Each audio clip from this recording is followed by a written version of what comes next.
चलिए, जय हिंद साथियों, हमारे YouTube चैनल में फिर से पुनः वेलकम।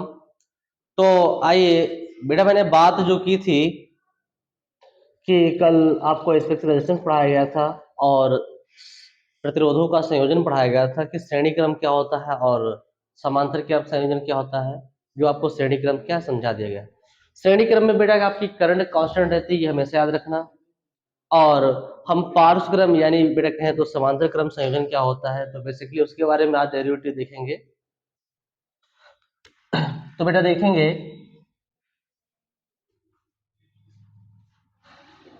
समांतर क्रम संयोजन। समांतर क्रम संयोजन, इस समांतर को पार्श्व भी कहा जाता है या पार्श्व क्रम संयोजन पूछ ले तो आप भी क्या है वही चीज बोलेंगे। तो समांतर क्रम संयोजन क्या होता है, तो बेसिकली इसके बारे में आज हम डेरिवेटिव अच्छी तरीके से सीखेंगे। तो यहां पर बेटा बात यहां पर की गई है कि यहां पर एक सर्किट कुछ ऐसा लेते हैं, यहां पे कुछ सर्किट बेटा कुछ ऐसा लेते हैं, इसमें R1 व R2 तीन जो बेटा क्या रेजिस्टेंस होते हैं, इसमें R1 व R2 तीन रेजिस्टेंस होते हैं,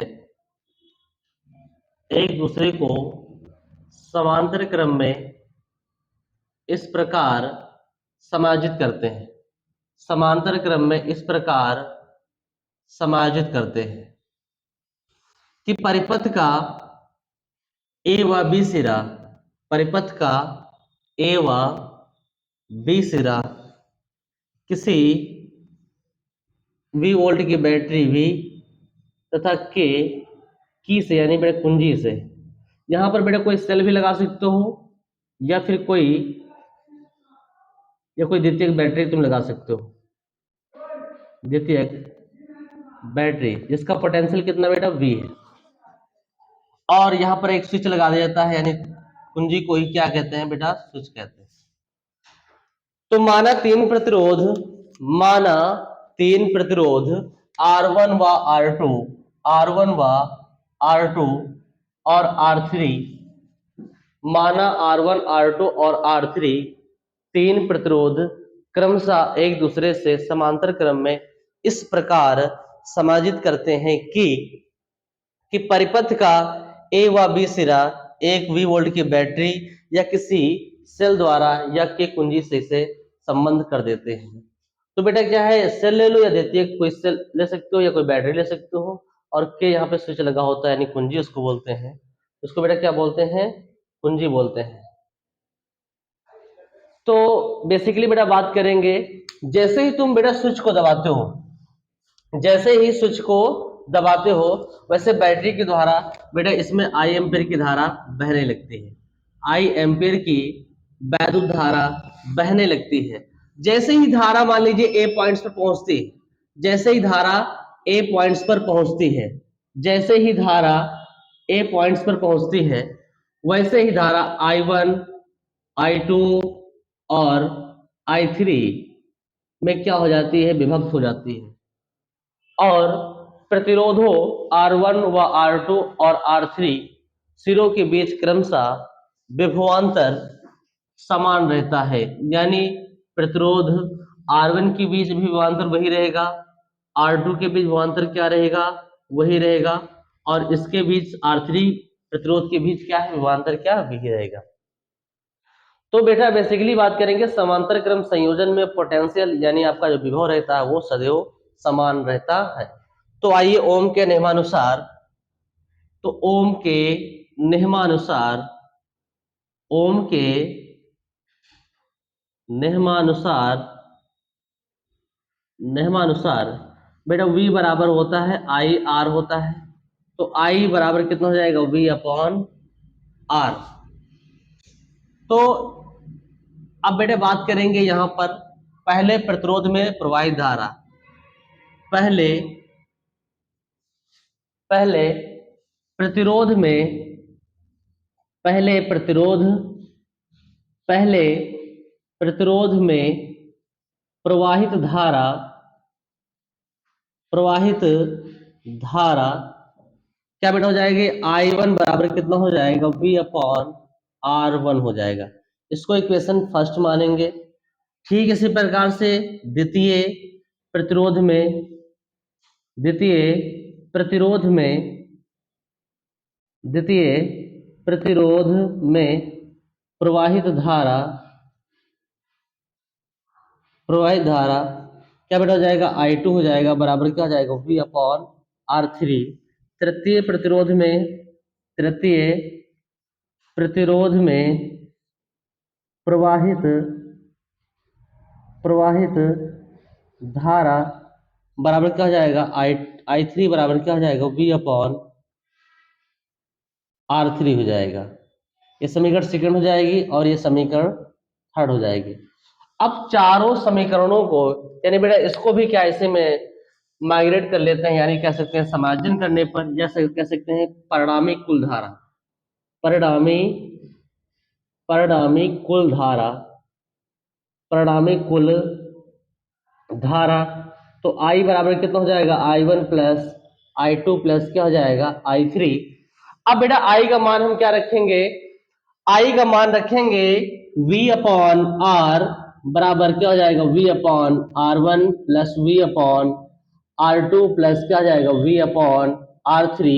तो V/R बराबर यहाँ से बेटा V कॉमन ले लेंगे, ये देखो ये देखो ये देखो V कॉमन मिल रहा, तो 1/R1 plus 1/R2 plus 1/R3 हो जाएगा। V से V कट जाएगा तो कह सकते हैं 1/R बराबर कितना हो जाएगा, 1/R1 plus 1/R2 plus 1/R3 हो जाएगा।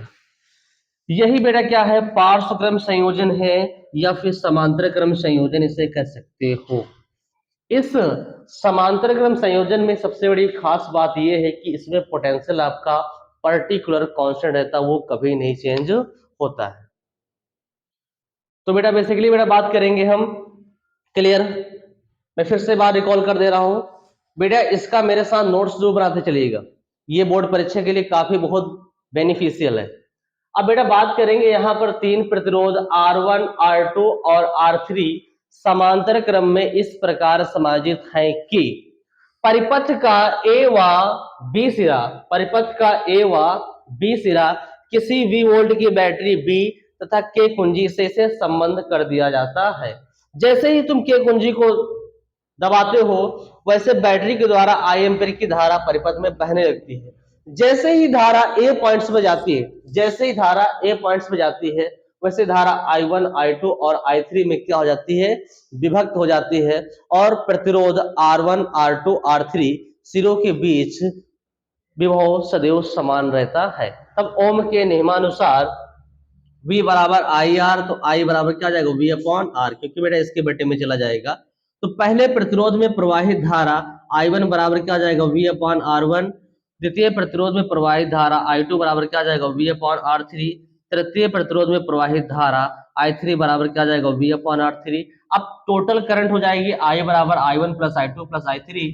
अब I1 I2 और I3 के बेटा मैंने क्या रख दिए, मान रख दीजिए। तो V/R, V मैंने कॉमन ले लिया, 1/R1 1/R2 1/R3, V से V कैंसिल आउट हो गया, तो 1/R बराबर 1/R1 plus 1/R2 plus 1/R3 हो जाएगा।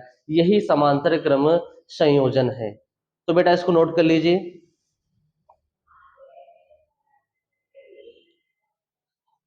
पिछली बार 2022 में श्रेणी क्रम संयोजन आया था, इस बार हो सकता है कि समांतर क्रम संयोजन आने के चांसेस हो सकते हैं और डेफिनेटली ये 4 नंबर में आता है।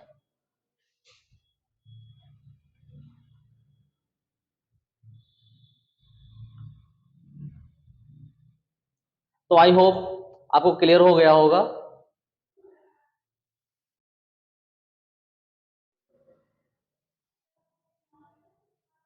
चलिए ठीक है। बेसिकली बेटा अब आगे बात करेंगे हम इलेक्ट्रिक एनर्जी क्या होती है, यानी वैद्युत ऊर्जा क्या होती है और वैद्युत शक्ति क्या होती है, उसके बारे में हम बात करेंगे। चलिए ठीक है।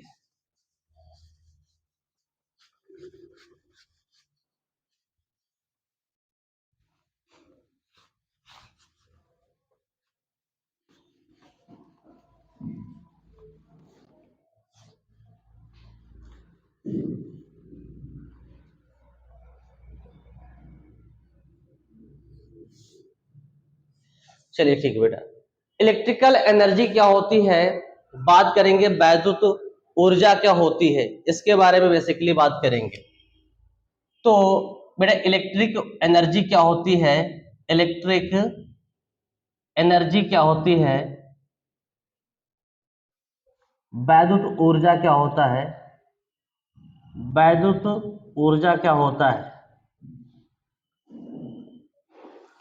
किसी चालक द्वारा आवेशित करने में, किसी चालक को आवेशित करने पर जितना कार्य करना पड़ता है वही कार्य वैद्युत ऊर्जा के रूप में क्या रहता है, संचित रहता है। तो बेटा क्या बोलेंगे कि जब किसी चालक को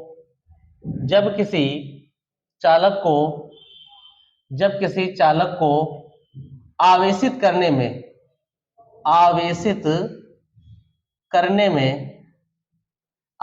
करने में जितना कार्य करना पड़ता है, जितना कार्य करना पड़ता है वही कार्य विद्युत ऊर्जा के रूप में संचित रहता है, यानी कंज्यूम्ड रहता है।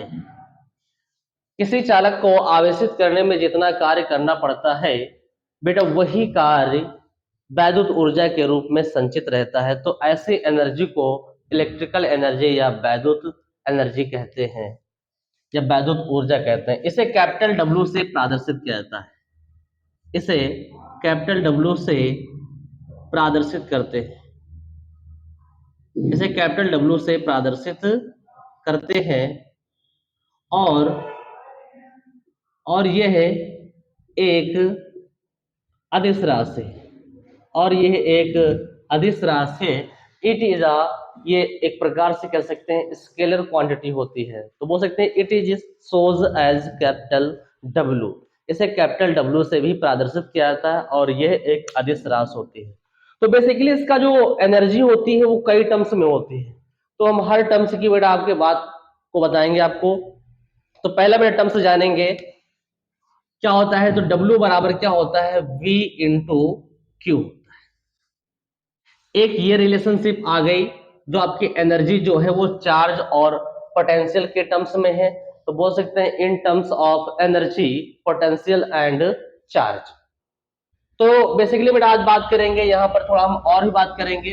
आप जानते हैं Q बराबर एक होता है IT होता है, Q बराबर क्या होता है बेटा, IT होता है। तो एक फार्मूला निकल के आएगा W इंटू ये IT निकल के आएगा। तो कह सकते हैं एक फार्मूला, तो W बराबर क्या हो जाएगा, VIT हो जाएगा। एक फार्मूला आपको ये भी मिल सकता है।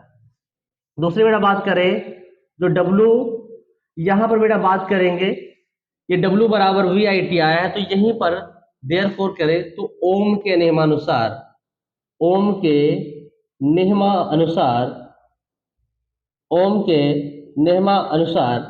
V बराबर IR होता है। तो यहां पर बेटा जो VIT है, VIT इसके स्थान पे बेटा मैंने क्या रख दिया, IR रख दिया। तो W बराबर क्या हो जाएगा, IR इंटू क्या हो जाएगा, I और इंटू क्या हो जाएगा, T हो जाएगा। तो W बराबर क्या हो जाएगा, I स्क्वायर RT हो जाएगा, I स्क्वायर RT, W बराबर I स्क्वायर RT हो जाएगा। तो एक रिलेशनशिप ये नजर एक आपको आ जाएगा, ये जो रिलेशनशिप होगा वो करंट और रेजिस्टेंस के टर्म्स में होगा। That is clear. W बराबर V इंटू Q बराबर IT, तो W बराबर VIT। अब मैंने V बराबर ओम के अनुसार IR होता है, तो V के स्थान में मैंने IR लिखा। I कितना हो जाएगा, I स्क्वायर हो जाएगा, R इंटू T, तो W बराबर I स्क्वायर RT हो जाएगा। तो बोल सकते हैं the energy in terms of, या फिर in terms of energy current और रेजिस्टेंस के टर्म्स में। अब इसका एक रिलेशनशिप निकल के आई, दूसरा रिलेशनशिप निकल के आया। अब तीसरे रिलेशनशिप की बेटा बात करते हैं। अगर मैं यहीं पे थोड़ा इसका रीअरेंजमेंट कर दूं तो V अपॉन कितना हो जाएगा, ये R हो जाएगा। अब बेसिकली बेटा हम इसमें पुट कर देंगे तो W बराबर कितना हो जाएगा, ये V अपॉन R हो जाएगा और इंटू ये R इंटू टी। अब इस पर बेटा क्या लगा देंगे, होल स्क्वायर, क्योंकि इस पर भी होल स्क्वायर लगा है। तो W बराबर क्या हो जाएगा, V square upon R square into क्या हो जाएगा, R इंटू क्या हो जाएगा टी। ये R से R कट जाएगा, तो इसका रिलेशनशिप जो बेटा निकल के आएगा, यहाँ पर बात करेंगे, ये जो रिलेशनशिप इसका जो निकल के आएगा, इसका जो रिलेशनशिप निकल के आएगा वो आपका W बराबर क्या हो जाएगा, V square upon R into क्या हो जाएगा, T हो जाएगा। आपकी एनर्जी बेटा क्या है, तीन टर्म्स में होगी, तीन टर्म्स में होगी। एक पहला क्या, पोटेंशियल और चार्ज के टर्म्स में, दूसरा करंट और रेजिस्टेंस के टर्म्स में, तीसरी बेटा बात करें तो पोटेंशियल और रेजिस्टेंस के क्या है, टर्म्स में हो जाएगा। तो आई होप आपको क्लियर हुआ। मैं फिर से डिफिनेशन को रिकॉल करवा दे रहा हूं। बेटा जब किसी चालक तार को आवेशित करने में जितना तुमको कार्य करना पड़ता है, वही कार्य वैद्युत ऊर्जा के रूप में क्या रहता है, संचित रहता है, कंज्यूम रहता है। तो this energy is known as electrical energy, it is shows as capital W।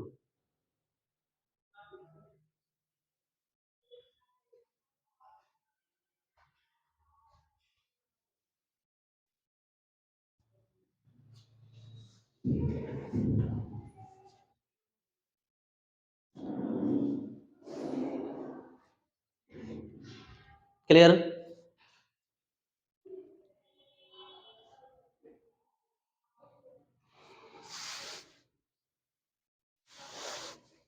इससे मात्रक बहुत पूछे जाते हैं, यानी यूनिट्स बहुत पूछे जाते हैं, ये ऑब्जेक्टिव में आपको फंसा सकते हैं या घुमा सकते हैं, आपसे एग्जामिनर सवाल पूछ सकता है। तो बेसिकली बेटा इसके आगे हम बात करेंगे। एक ऊष्मीय वैद्युत ऊष्मीय ऊर्जा आ जाती है, यानी ऊष्मा का उत्सर्जन क्या होता है। तो पहले इसको नोट कर लीजिए, फिर हम बात बताते हैं। ये जो एनर्जी है, ये जो एनर्जी है, ये जो एनर्जी है, ये जो अभी निकल के आई है, अब इसका मात्रक क्या होता है, जूल होता है। कोई भी एनर्जी हो, चाहे वो पोटेंशियल एनर्जी हो, चाहे वो केमिकल, सॉरी कह सकते हैं पोटेंशियल एनर्जी हो या काइनेटिक एनर्जी हो, कोई भी एनर्जी हो इन्वायरमेंट की, वो पर्टिकुलर कितना हो जाता है, वो जूल में ही रहता है। तो वैद्युत ऊर्जा को बेटा जो मात्रक होता है, यानी जो यूनिट होता है, वो आपका बेटा क्या होता है, जूल होता है। क्या होता है बेटा, जूल होता है। या ओल्ट इंटू कुलाम भी कह सकते हैं। अगर इसके अनुसार देखा जाएगा तो क्या हो जाएगा, ओल्ट इंटू कुलाम भी कह सकते हैं। ऑब्जेक्टिव में कोई भी कुछ जैसे भी घुमा के पूछ सकते हैं।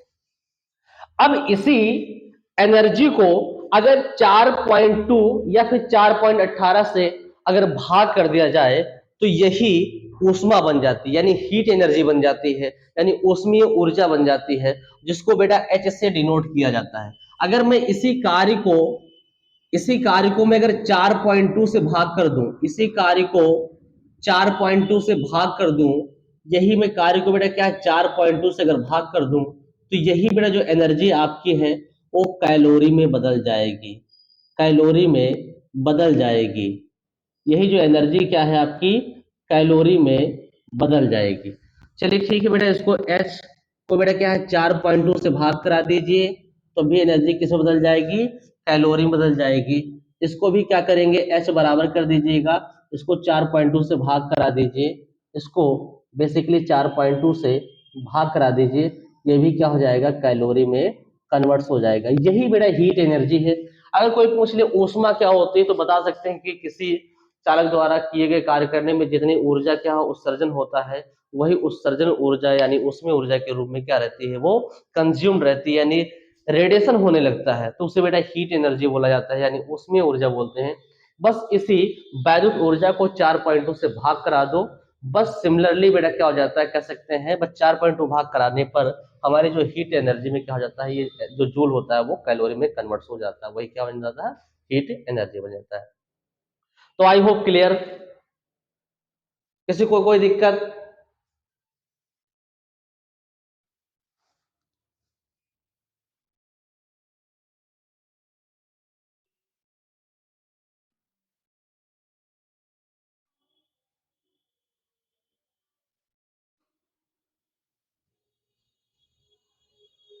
मेरे साथ नोट्स बनाते जो चलिएगा, इससे क्वेश्चन ऑब्जेक्टिव बहुत आ जाते हैं और इस पर बेसिकली न्यूमेरिकल खूब पूछे जाते हैं आपके सेक्शन में फिजिक्स के।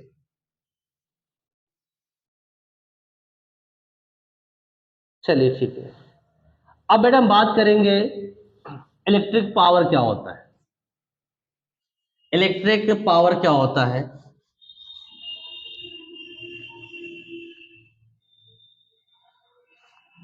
इलेक्ट्रिक पावर क्या होता है?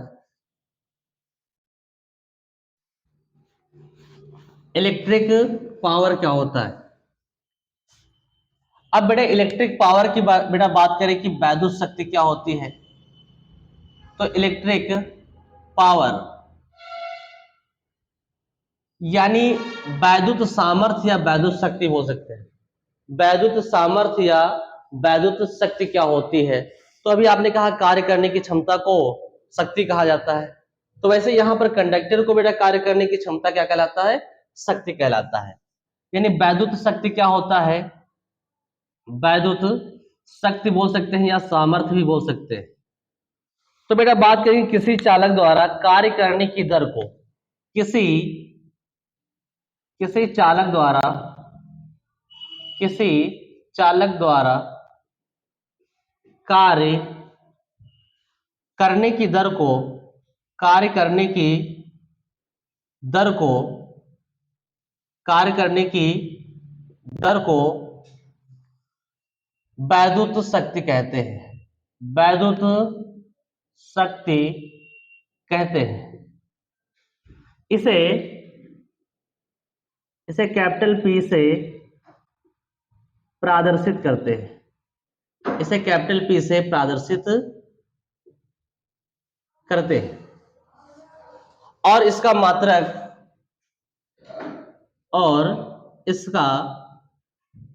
मात्रक और इसका मात्रक वाट या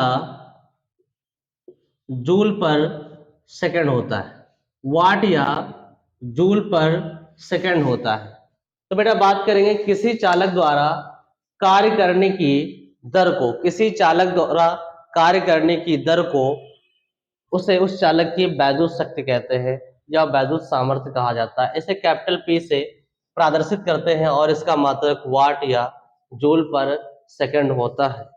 तो बेसिकली बेटा बात करेंगे जो P बराबर क्या होता है? W/T। P बराबर W/T। तो वर्क का बेटा यूनिट क्या होता है? जूल होता है। और टाइम का बेटा कितना होता है? सेकंड होता है। या फिर बेटा वाट भी कह सकते हो। हमारी पावर भी होती है, करंट और पोटेंशियल के टर्म्स में होती है, रेजिस्टेंस और पोटेंशियल के टर्म्स में होती है, तो अदर अदर टर्म्स में होते हैं, उसके बारे में हम बेसिकली आज हम बात करेंगे। तो एक टर्म्स आपको P बराबर W/T फार्मूला आपको मिल गया। एक बेटा होता है P बराबर W, आप जानते हैं देयरफॉर, तो W बराबर क्या हो जाएगा? V इंटू Q हो जाएगा। तो यहाँ पे W इंटू Q अपॉन क्या हो जाएगा? T हो जाएगा। और आप जानते हैं Q बराबर क्या हो जाता है? ये IT होता है। तो यहाँ पे Q के स्थान पे तुम क्या लिख दो बेटा? IT लिख दो। तो IT से IT बन जाएगा, T से T बेटा क्या कट जाएगा? तो P बराबर कितना हो जाएगा? V इंटू आई हो जाएगा। एक P बराबर क्या हो जाएगा? VI रिलेशनशिप आ जाएगी। तो P बराबर W/T। P बराबर क्या हो जाएगा? W क्या होता है? V into Q. तो V इंटू क्यू, क्यू बराबर क्या होता है? IT होता है। तो T से T कट जाएगा, P बराबर क्या हो जाएगा? VI। एक रिलेशनशिप एक निकल के आ जाएगी। फिर यहाँ पर थोड़ा लगा देंगे ओम के नियमानुसार। ओम के नियमानुसार ओम के नियमानुसार ओम के नियमानुसार बेटा क्या होता है? V बराबर क्या होता है? IR होता है। तो यहाँ पर V बराबर क्या रख देंगे? IR रख देंगे। V बराबर क्या रख देंगे? IR रख देंगे। तो ये I हो जाएगा, यहाँ पर R हो जाएगा, यहाँ पर I हो जाएगा। तो P बराबर क्या हो जाएगा? I इंटू आई क्या हो जाएगा? I स्क्वायर हो जाएगा और इंटू क्या हो जाएगा? R। एक रिलेशनशिप करंट और रेजिस्टेंस के टर्म्स में आ जाएगा, यानी एम्पियर और प्रतिरोध के टर्म्स में आ जाएगा।